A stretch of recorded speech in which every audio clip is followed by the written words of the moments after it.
Hello, everybody. I'm checking to see if we are streaming. We are. It looks like we are live. So, good to see you guys, or rather, talk with you. Um, a lot has gone on. It seems like every day is so filled with something.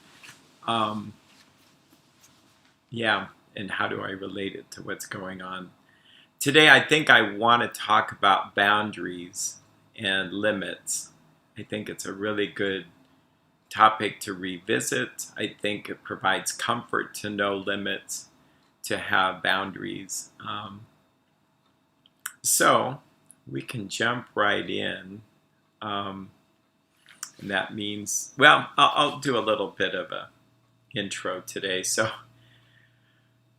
um, I fell today as I was installing blinds. I'm okay, but it was just kind of startling to fall. I think I was too tired, maybe, but I was on this sink, or we were putting blinds in front of the window in the sink, and I lost my balance. My son was there to catch me, which I was very grateful. There were a few dishes in the sink, which could have been really not been good, but there were no knives then. But yeah, my shin is pretty sore. Um, I felt like fear creep in, and I thought, no, I'm just going to walk through this. I'm just going to continue to install blinds. I'm not going, unless I see something really um, dangerous or something happening, why would I do that? So I bring this up because it's so hard to know how much to push ourselves and how much to take care of ourselves. It's like a mystery, really. Um, yeah, notorious. I mean, in years past, years ago, I would do too much during Christmas. I would just go, go, go, and more go. And I remember one Christmas Eve, we were just exhausted. We had young children, and it was an unpleasant, I'll just put it this way, it was an unpleasant Christmas Eve where I thought, I don't know if I can even go to the service. We went to the service, and then we realized, my gosh, we have small children. We were baking, we're doing fasting as we were Orthodox Christians at the time, and we just did too much, just too much. And that's a problem with boundaries. It's not knowing where are my limits. Think about it this way: God is omnipotent, He's omnipresent, He's without limits. I don't want to say something inappropriate about God, but I do get a sense that He's beyond. We mortals have limits. We need sleep. Yeah, if we don't have limits, we can go off the rails. If we have to stop and use the facilities. Yeah, we just can't go from here to Texas and without stopping. We have to have food. We have to have nourishment. We have to have downtime. We need, I think of Ecclesiastes where there's a time to embrace, a time not to embrace. So we need hugs and there's times for no hugs. So understanding ourselves is a good place to be. So let's jump in a little bit. I'm going to try to gently, sorry, but I have this teetering a bit. And I'm going to go to screen capture here. And then I'm going to go to, oh, you can see us, but that's not what I want us to see. So here, if everything's working right, this is what you should see. So a healthy relationship has boundaries. These are like cell membranes. moment, if you can see my cursor. Okay? That's how I know Erik is Erik. My wife, we'll just say this is my wife. Okay? We each have our own reality. So I have my own thoughts about something. I have my own beliefs about something. And beliefs are filters of the world. If I believe that water skiing is fun, that helps me see that reality through that lens, that water skiing is fun. I'm not going to look at any of the dangers, and vice versa. If I see that, oh, that's dangerous, well, then I'm going to see the challenges of that. So we're kind of at the mercy of our beliefs. And even if we change our beliefs through God's grace, we can actually change our view of suffering. We won't suffer as much. Emotion, it's energy in motion. Emotion. So any true emotion moves us. If I'm sad, it moves me to cry it out. If I have compassion, it moves me to want to help someone. If I have joy, it moves me to want to share that experience with someone. If I have guilt, it moves me to not do that again. If I have anger, it moves me to realize there's some injustice, there's some wrong here. I need to change that. It's a very powerful emotion. Okay, so you get an idea of emotion there. Tiredness, I guess, moves us to sleep. Spiritual tiredness, I guess, would move us to rest spiritually. I don't mean in ascetic efforts. What I mean is to find rest in Christ, not the rest that this world would give. If I'm lonely or spiritually hungry, it might move me to seek God, etc. Conscience. This would be what is right or wrong for me. It's that part of me that helps me know I'm doing something right or doing something not so right. And then behavior. This is my behaviors, actions. And then will, which is God-given to me to be able to choose something or not. To choose Him or not. And so my wife has her reality, her thoughts, her beliefs, her emotion, her conscience, behavior, and will. Now, these doors, in fact, I spent some time trying to look for the real handout. This is another handout, but I like a better handout that shows like dotted lines in the sense that I can pass information through. Think cell membrane. You know, cells are smart enough to let in water or nutrients, but it's also smart enough to keep some toxic things out. I think that's true. So let's move to where dysfunction is. This looks romantic in the sense that, oh, this person is me. She completes me. We think so much alike. In fact, I can think for her. Or I want her to do kind of what I want her to do. I want her to like me. So I will do certain things to try to make her like me. Notice the word make.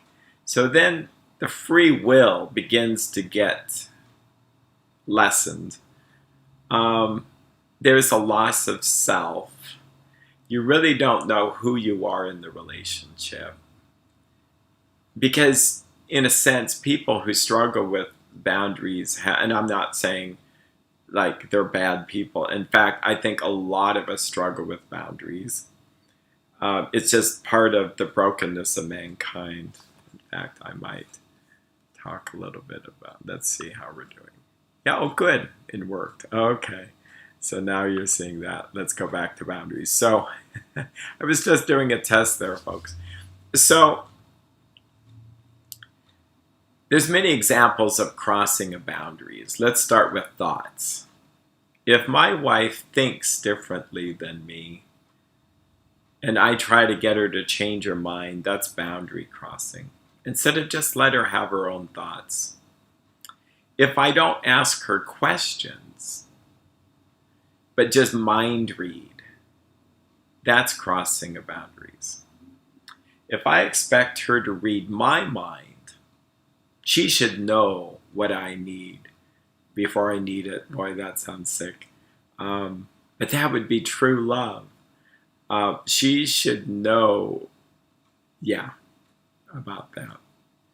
I will confess, by putting up blinds, I overheard my wife say, "Oh, he'll freak out if he sees such and such," and probably I would. I try not to freak out. But it's interesting when you hear a conversation about you when you don't think that they're talking to you, but to each other. Rarely do we get that. Now, I'm not saying it was gossip or a bad thing. They easily could have said that to my face, I'm sure, I hope. But boundary crossing has that element of let's talk about this. Healthy is just being open, honest. Just saying what is your reality, your experience. Dysfunction is, I can't do that. If I do that, it might make them feel too bad. And if they feel too bad, I feel too bad because they are me. Okay? I'm going to switch here to the base cam. I think this is good. Good. Oh, that's not what I wanted. Okay. We were playing around with some little things in the corner. So, enmeshment is a fancy word for this, where I become one, I become fused. Think dough people, okay? Dough people, like Poppin' Fresh, and when they touch each other, it's like your ball is stretchy. So then it's like I feel your nervous system for you, okay? I wouldn't stick your hand in that fire, it's going to hurt you. See, that's the problem, is then we feel the pain. They won't feel it. They accuse us of controlling them. And all the while they're sticking their hand in this hot fire. And we say, and the hot fire could be drinking, gambling, compulsive spending, pornography use. It could be overeating. Anything that's probably harmful to one's health. And this other person feels the conscience to say, this is not good, and so tries to get them to not do it.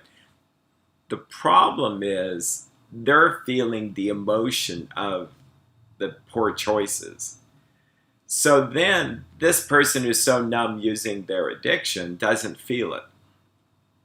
So that's the problem. So when this person detaches and says, look, I love you, but I can't do this anymore, meaning it's not always leaving, it's just detach. D-E-T-A-C-H. Don't even think about changing him or her. It's actually a cute little phrase. Detachment is good. You don't see God manipulating us into his kingdom. You just don't see it. You don't see Jesus begging when he was here on earth to open the doors of Hades and said, look, here's a foretaste of what it could be like for you. Or open the gates of heaven and this is a foretaste, or paradise. Yeah, no, he doesn't work that way. He wants people there voluntarily. He doesn't confuse our pain with his pain. I do believe that if we give him our sufferings, he suffers with us. There's a sense that we have to ask for his help. Again, boundary crossing would be he just plugs into us and changes us. But no, this answers this question as to why prayer, because I have to ask to be helped. And you will see that in the Gospels with, I think, this person who was born blind, he says, Jesus, Son of David, have mercy on me. And Jesus says, what is it that you want? Jesus can see that he's blind. But no, the man has to say, this is what I need. I might have the story wrong, but I do know there's stories where he just doesn't rush in and in a codependent way fix us. In fact, this is another theological thing that's kind of fun for me to do. People say, well, why is there evil in the world? And I say, well, because God's not codependent. And then I explain, codependence and God, this is a joke. What does a codependent and God both have in common? They both have a plan for your life. God's is optional. A codependent just can't fathom why you wouldn't do things their way.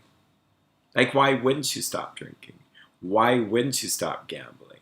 Why wouldn't you just do these things that are just so obvious to anybody else?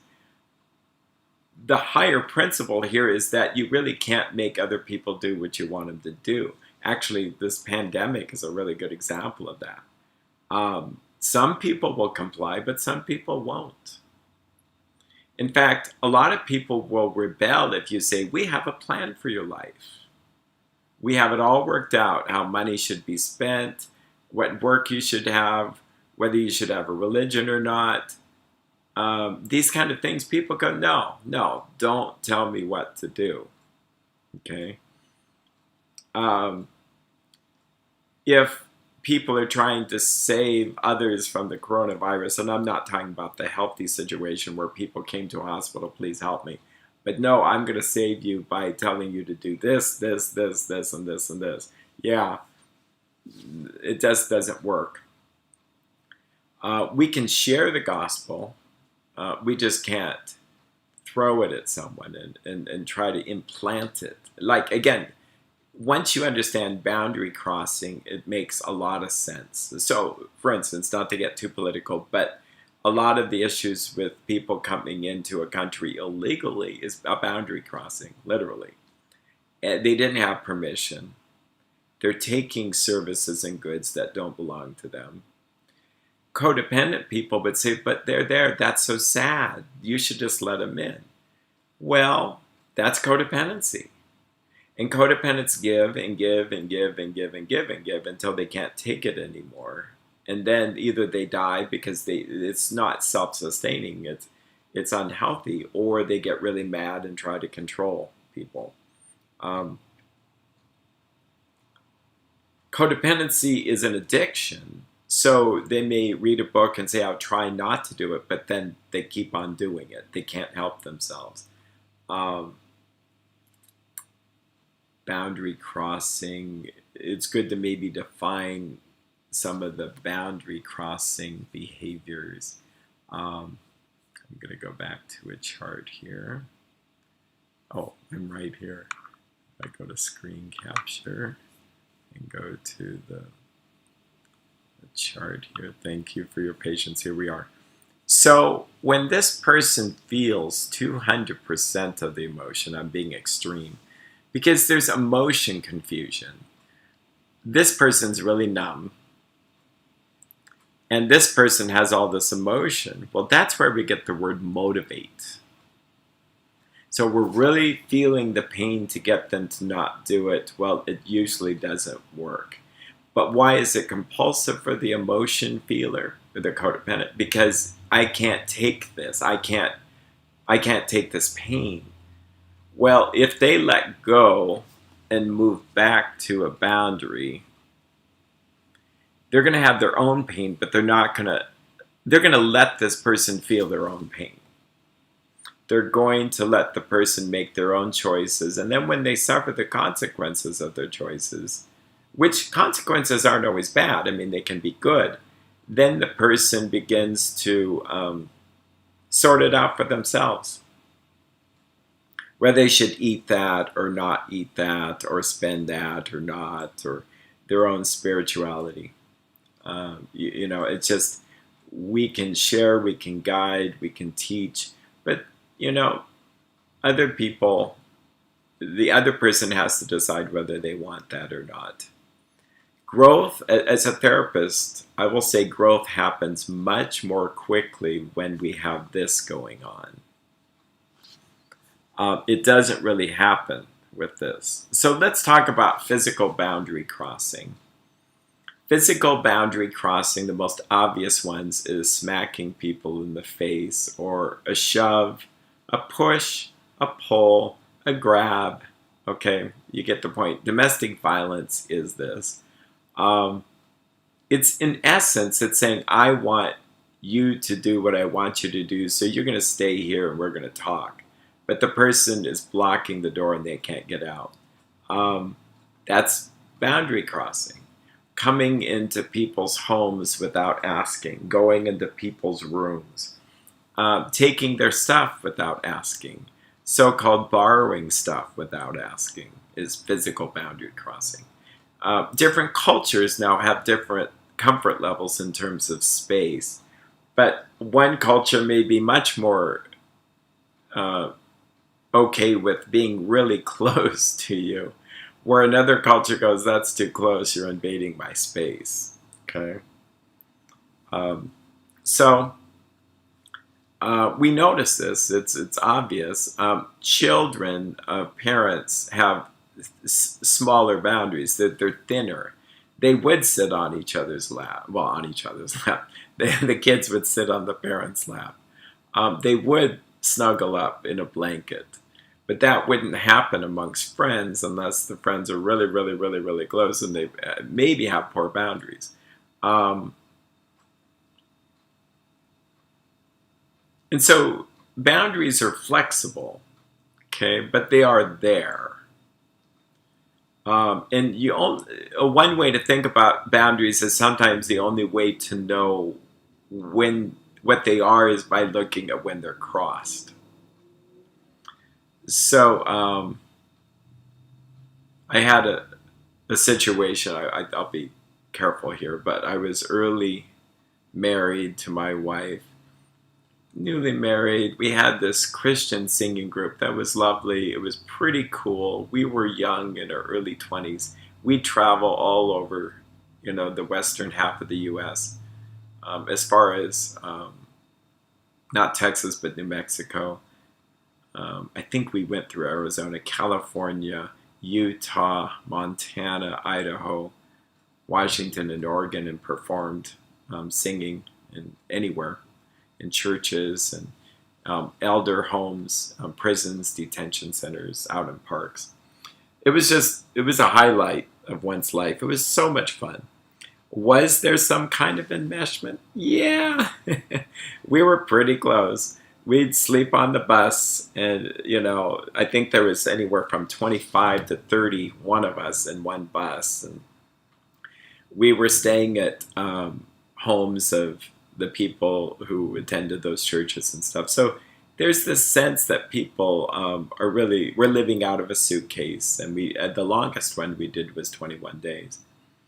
But anyway, we had this friend from the group come over to our new apartment. We had some leftover fried chicken. It was the most interesting experience I've had. It's not the worst, but it was just interesting. And so I'm sitting there with my wife and the person sat really close to us and was eating this chicken.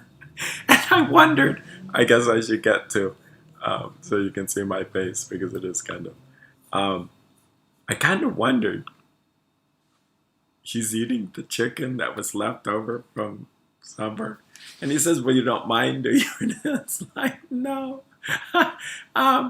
It was just funny. It was just really kind of like, that's kind of a boundary difference. Now, if he was living with us, if I said, hey, help yourself to anything in the fridge, then that would have been it.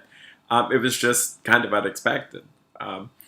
Now, water is strange. He might have gotten ice from the ice maker and water. So what you'll find is good boundaries involve questions.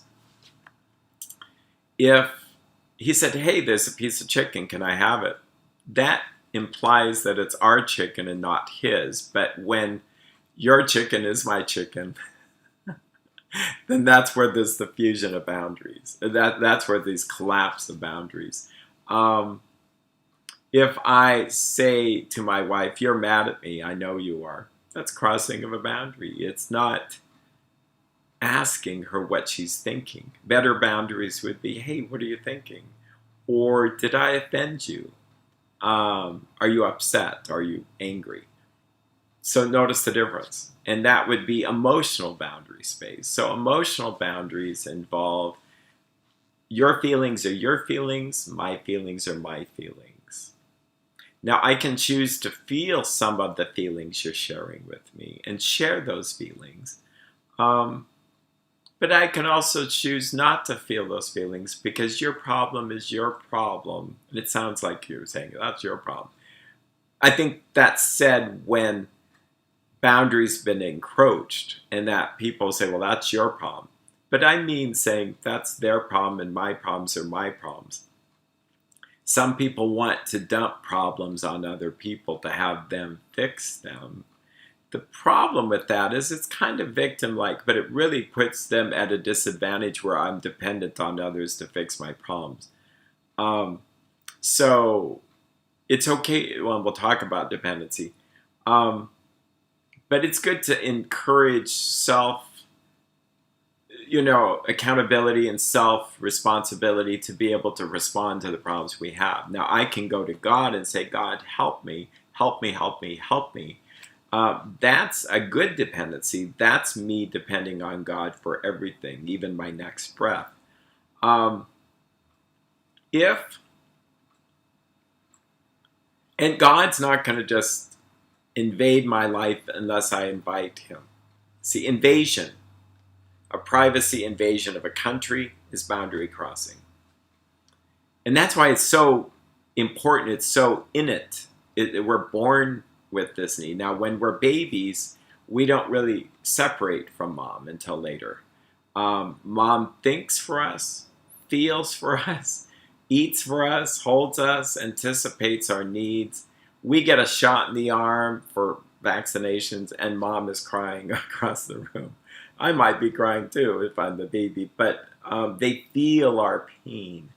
At about 2 years old, we begin to individuate, is the fancy word, where I want to go play with the cat on the dining room table, and mom says no, and I want chocolate for breakfast, or I want to play with electricity. Mom says no, and it's like, what? You gave me everything I wanted. Earlier than 18 months, or earlier than that. I cried, you always picked me up, in theory, you fed me. Well, my needs weren't so complex. You don't say, no, it's not dinner time, or no, and when you start to have to say no, that's the beginning of separateness. So a child then freaks out. It's really a grieving, a loss of that security, that warmth, that comfort I had. And now I'm cold and I'm alone, and what if mom and dad don't come and find me at the store? But I also want to be my own person. I want to go run and play. I want to go explore. So it's this push me, pull you experience of being in and out. I want to be dependent, but I also want to be independent. So it's a terrible twos. That's basically why it's so turbulent.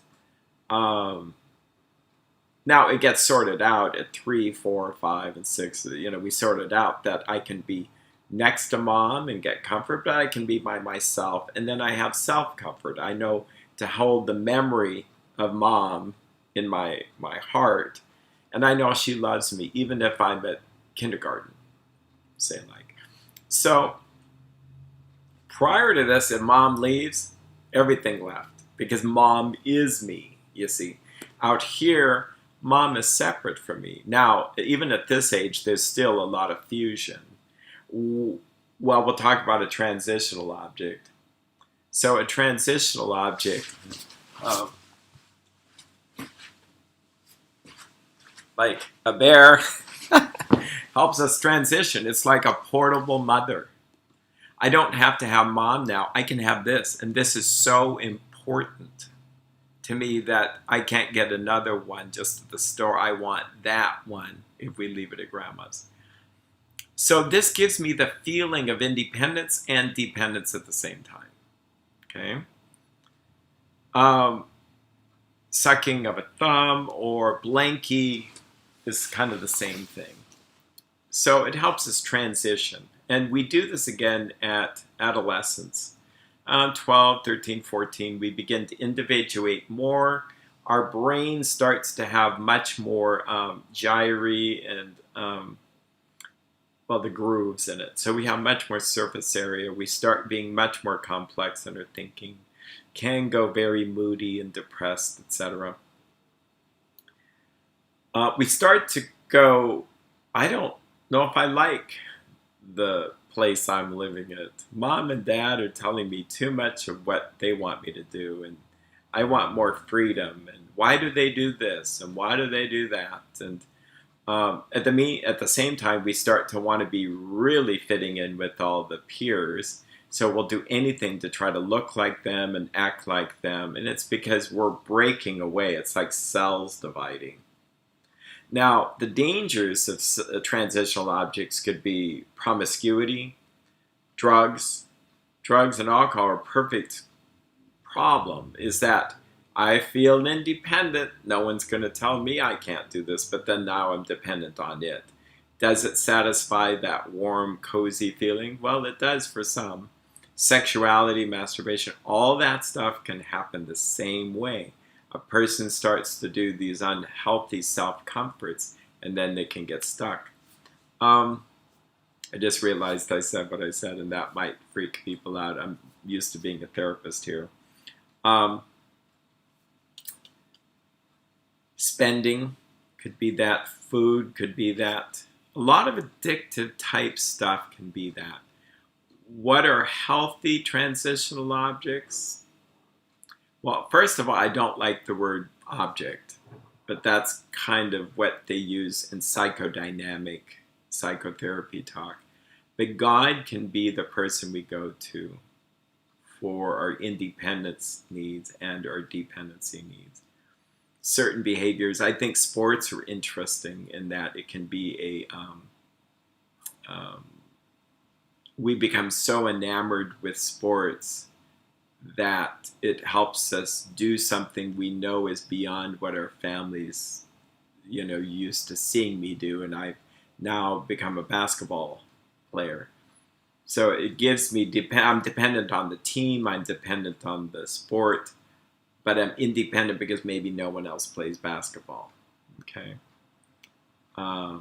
Let's check in and see how we're doing on YouTube today. Maybe there's comments here. Maybe there's not. So if people have comments, questions, I'd love to hear what you guys think about this. Enmeshment, back to that, too close for comfort, is smothering. That pressure it builds up. And I think that with lockdown, or I shouldn't say lockdown, but people staying at home with each other, we use the phrase, we're getting cabin fever and getting on each other's nerves. But probably what's happening is we're getting more enmeshed.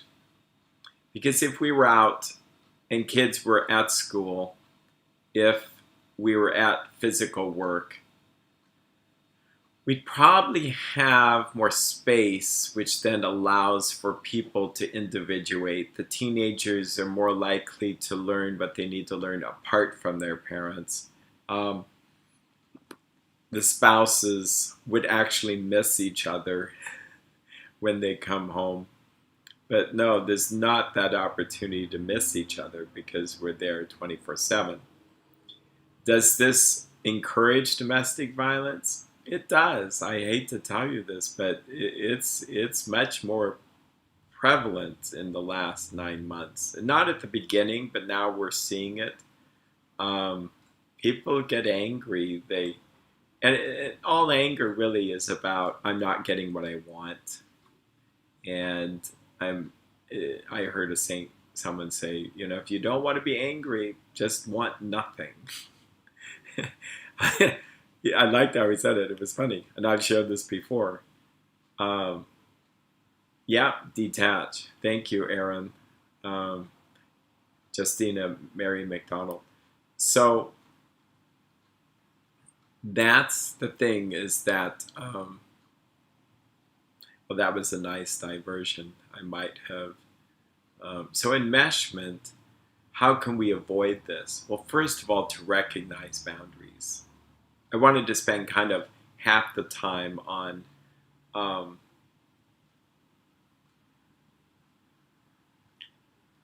yeah, half the time on the problem and half the time on the solution. Um, the and there's more problem. In fact, part of the solution is understanding when am I crossing over a boundary, and we can talk maybe later about spiritual boundaries that are crossed. Financial, well, spiritual boundaries are crossed when someone takes over someone else's spiritual life, that they interfere with their relationship with God.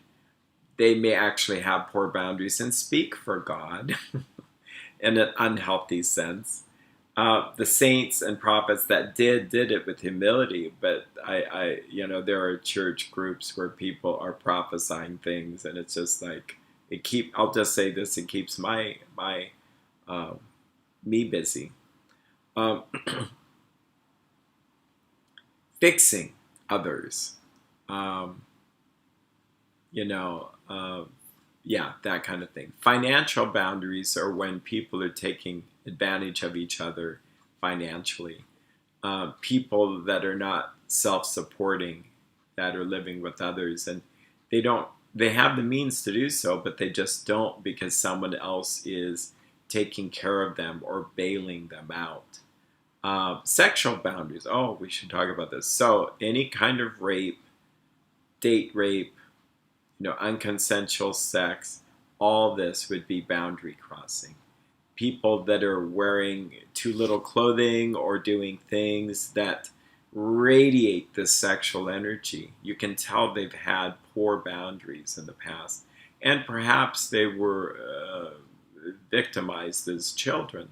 And so that's kind of how they got broken, versus sexuality could be kept more to a sacred place, which my own personal belief, is that it's more in marriage. Other people have other beliefs. In fact, this is a really good topic because really, tolerance is built with boundaries. I could be friends with people of other faiths or other lifestyles. I don't have to actually agree with what they do, nor would I with anybody. Even my closest Christian friends, we may differ on something. By the way, I'm not saying I'm the epitome of good boundaries, but I try. And I have to have somewhat of a good boundary system to work with people, because people come in and they will be sad about something that may not trigger sadness in me, but it's sad for them. So I respect that that's their reality, their emotions, their thoughts, their conscience. But if I have poor boundaries, I can't believe that they think like that. Why would they do that?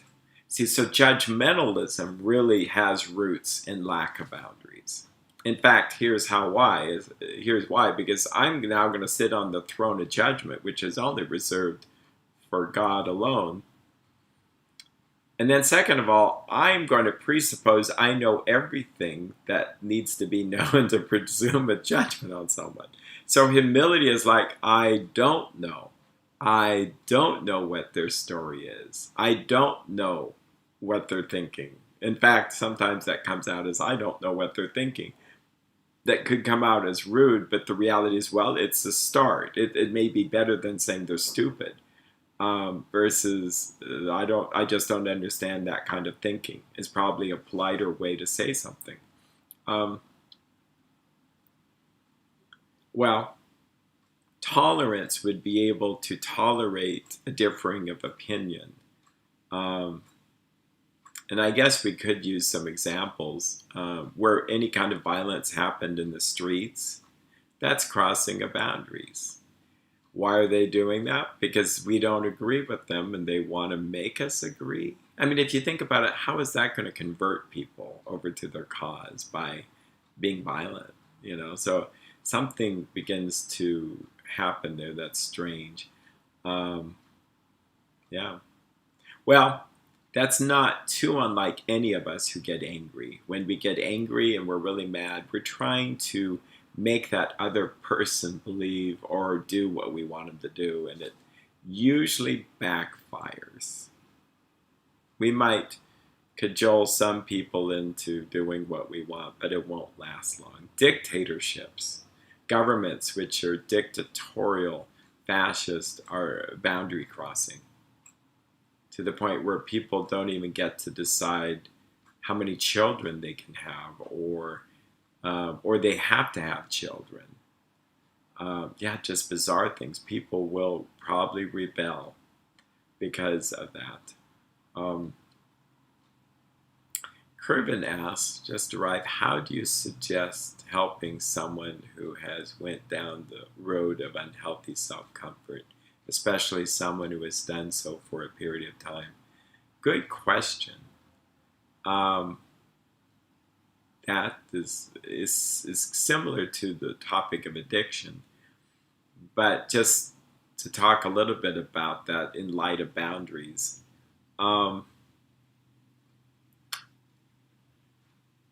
I might set a limit. Now, limits, I'll address that a little bit later because I want to think about it in the background, but limits support boundaries. So if I say, no, I'm sorry, I can't come to your party, I might be polite and say, well, because I'm really partied out, I love you guys, I just don't have any more emotional energy for this. That's saying that I have my own limit, this is me, and I'm not you. If I can't say no to these people because it would hurt their feelings too bad, which hurts my feelings because their feelings are my feelings, that's where the confusion lies. And then I end up being a people pleaser and I can't say no. 12 steps suggest I tap into God in theory all the time, ask him to direct my will, and say, what do you want me to do? If you want me to go to the party, please gift me the energy to do it. If you don't, I will have to say no. So that limit works if empowered by God. If I try to do this by self-will power, it doesn't usually work. So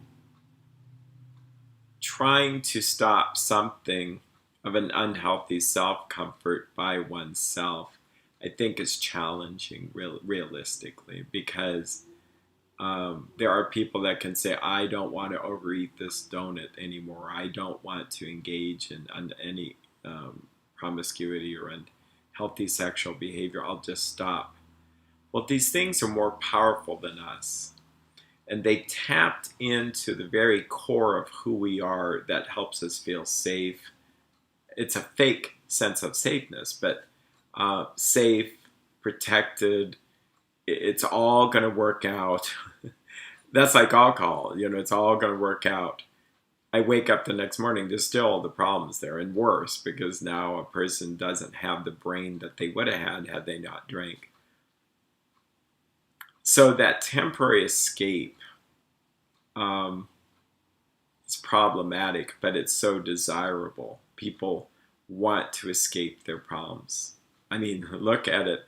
Every day I drive into the office, not every day, not on weekends, but to the right is a marijuana shop. I won't say the name, but a marijuana shop, a big one. And friends and people say, that place is always busy. And then I really noticed it's always busy, like 10 o'clock at night. And then I can drive into my place, and I thought of doing a little video of I can choose this or I can choose this, to come in therapy and work on feelings and work on ways of healthier self-comfort. Let's assume that a 12-step program has been done, which we talked about in the past, that I'm not trying in my own strength. I'm looking at my own resentments, selfishness, dishonesty, and fears. God can lift that unwanted or unhealthy or sinful behavior out. But what's going to take its place? And I don't mean this to say we do this to try to make it go away by just replacing it with something else. For instance, this would be a good example. If I use this, I'll just use this for self-comfort. Now, if it worked, these things would be selling like hotcakes. And I jokingly tell people, look, it's not fattening, it's not illegal, it's not expensive. So why not let the kids suck his thumb? Or I know there's dental problems. Or let her, have the blankie, the teddy bear. We all look for this self-comfort. I think, and this you might get a kick out of. What is it? The 4 o'clock hour is when blood sugar runs low. People really get low blood sugar. They get beginning to tiredness. Queen Victoria was the one who thought that this would be good for her to have a little tea time. I like the idea of tea time. There's a sense that it is kind of comforting. You sit, you take deep breaths, you slow down, you eat nice food, but they're unhealthy food. And then from there, what else was I going to say? Oh, so fast forward to this century, people run and get a latte. They used to, maybe less so, but they used to get a latte. It was warm milk. It was like going back to the breast. It's sweet. In fact, it has kind of a shot of caffeine in it, which people would desire. And then sometimes I was making, and it's a domed lid sometimes if it's a cold drink, and I'm going like this, mommy, mommy. But I think a lot of us that have that self-comfort with food is really just going back to our earliest time when we were, our first experience of comfort was mom. By the way, speaking of comfort, I'm going to take care of myself and run to the restroom. I will be back. And this is what my son says. That's what live streams people can do. So I'll be right back.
So, thank you for that.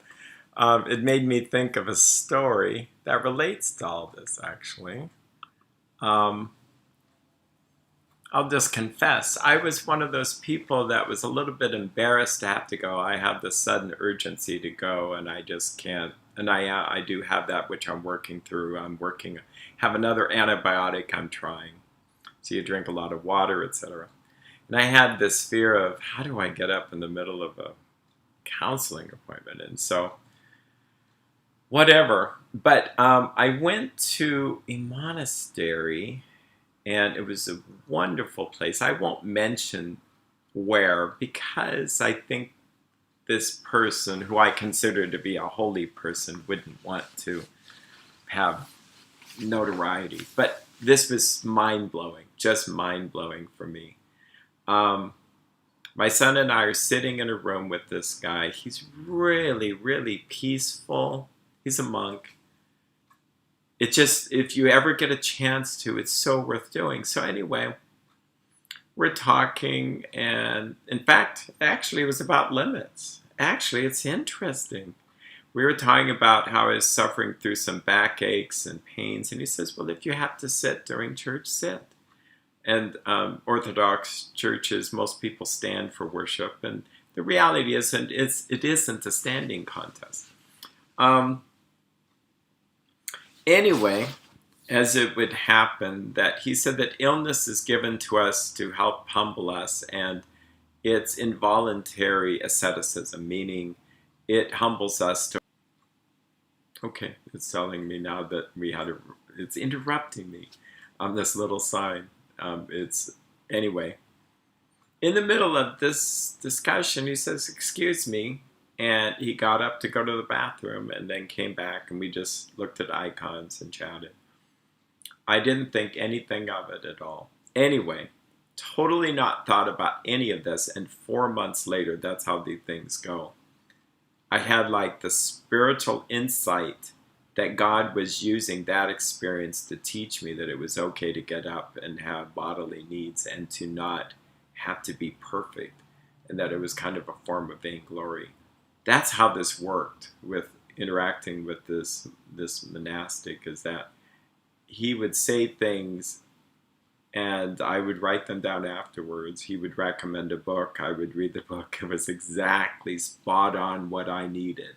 Like, there was no doubt in my mind that at that point, God knew what I needed, and it felt like God's love to me.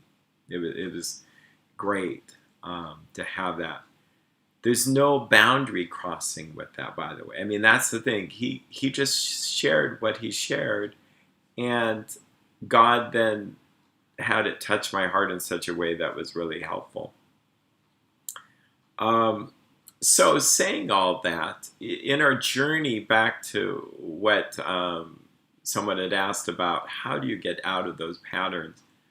I think 12-step and working with a coach, a sponsor, a therapist, which I do coaching. I'm not advertising. I'm just saying that that's what I do a lot of. Helps. We don't fix. We don't try to do something for someone, but we just say, this is what worked for me, and maybe it'll work for you, and this is how we do it together if you want to do it. And then it starts to happen, and then they get the miracle of recovery, and then they really go, wow, so God's really real.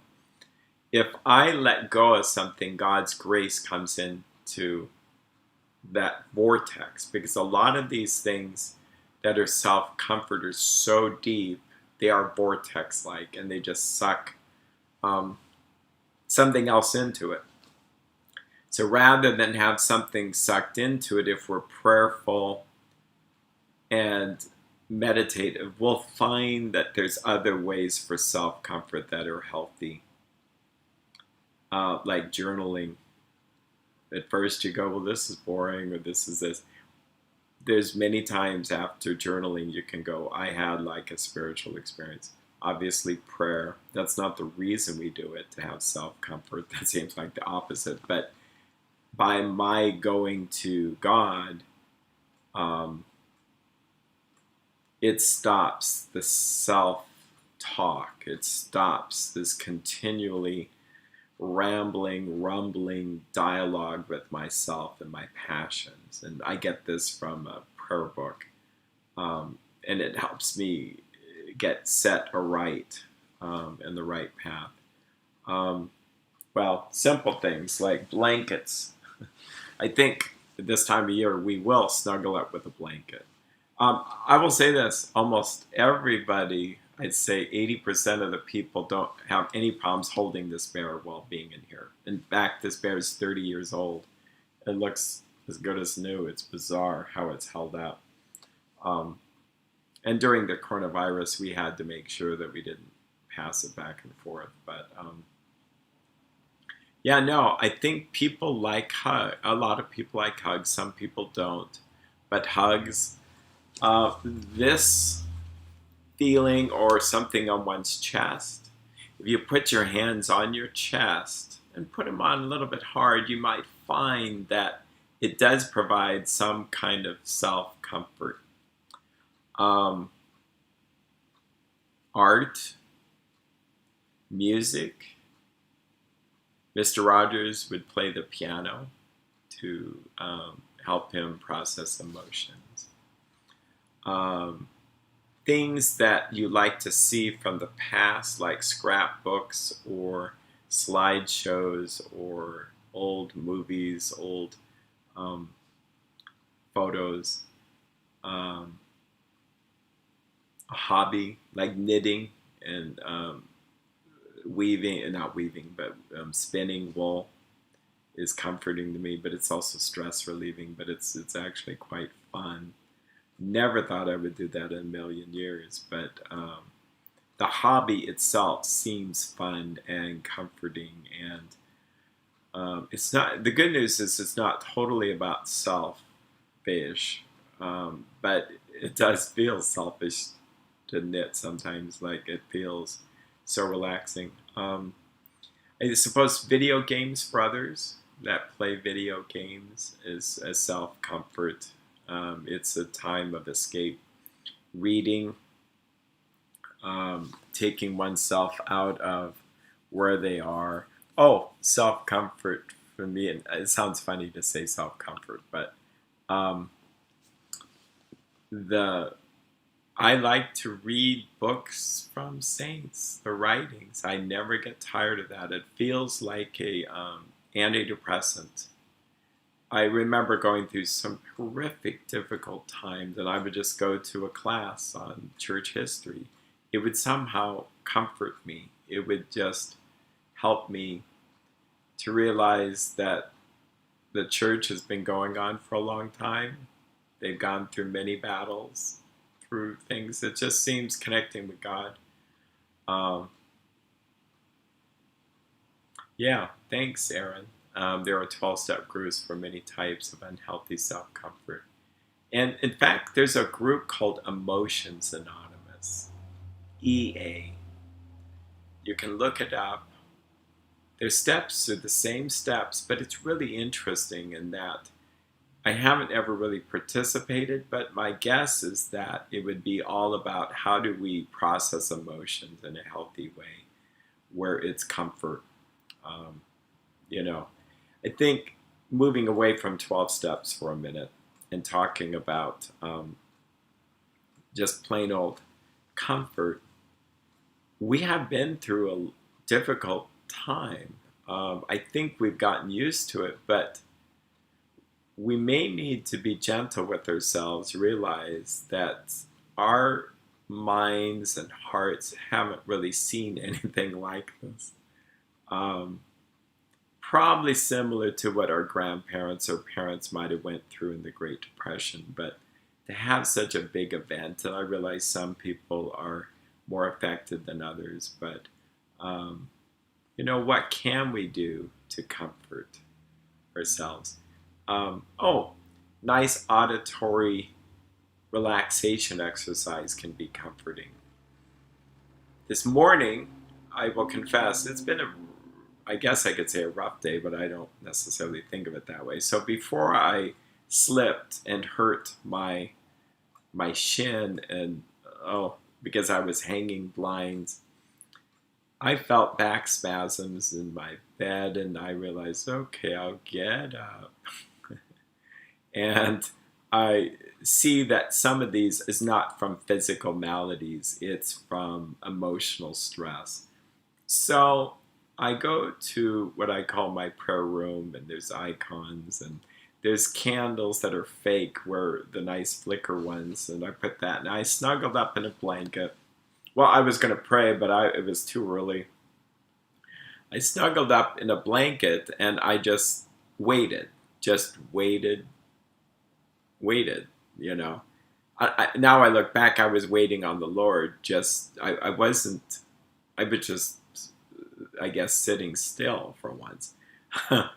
And I felt the muscles go from muscle tension to tingly sensations. And I've experienced that before, and that's de-stressing for me.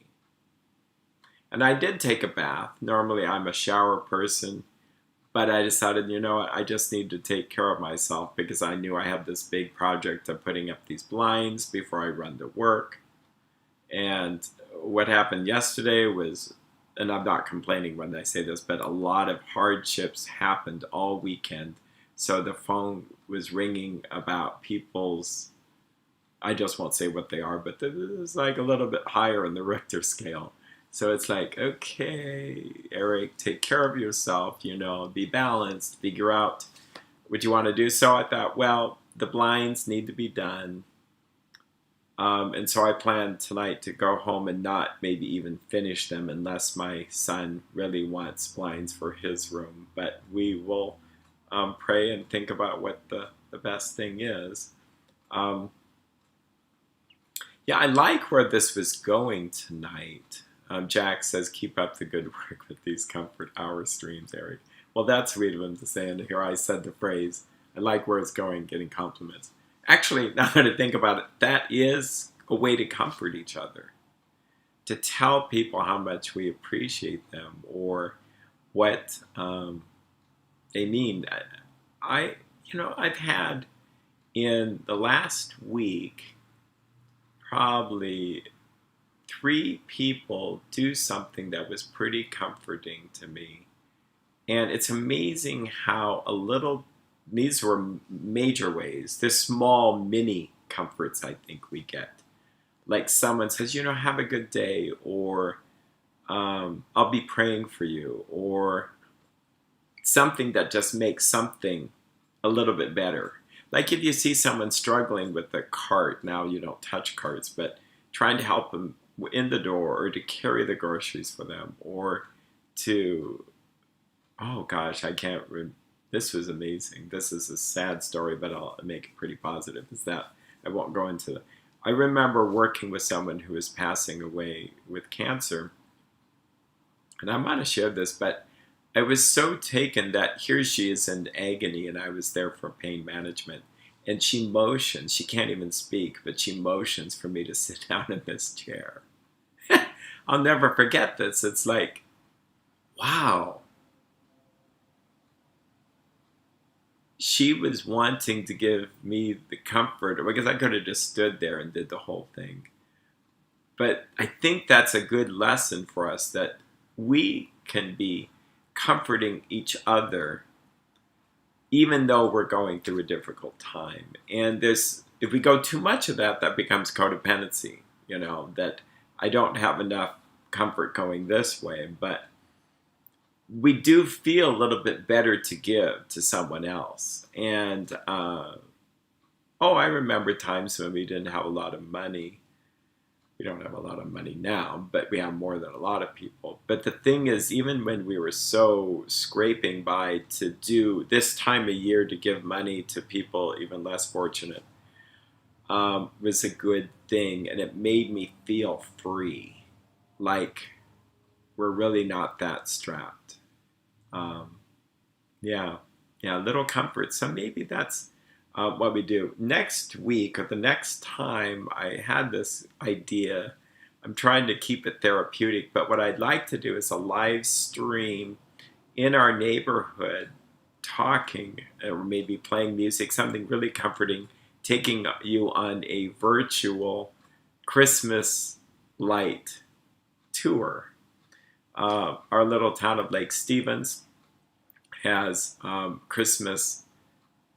Well, I think what happened is they decided to, what can we do to make things better? They decided to have anybody who wanted to participate in a Christmas light contest.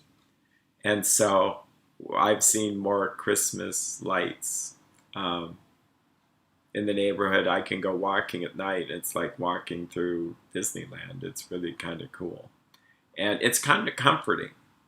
And it made me think that the theme is, I think we talk about Christ being the light of the world, that his birth came to us in such darkness. And his birth comes to us, he comes to us in such dark times.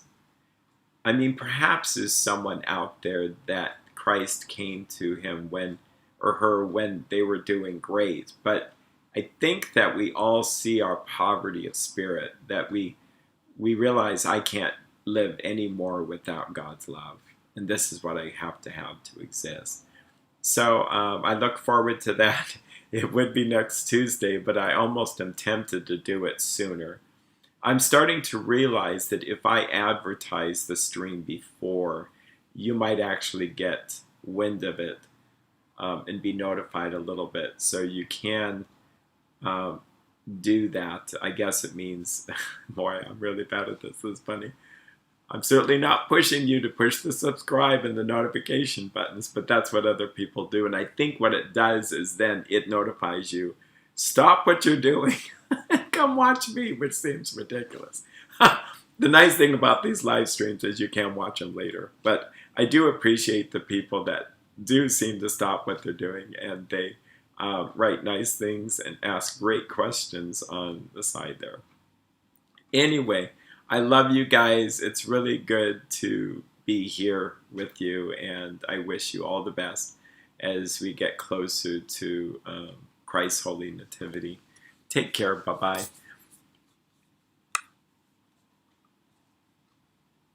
Bye-bye as I'm slowly getting to the right place there.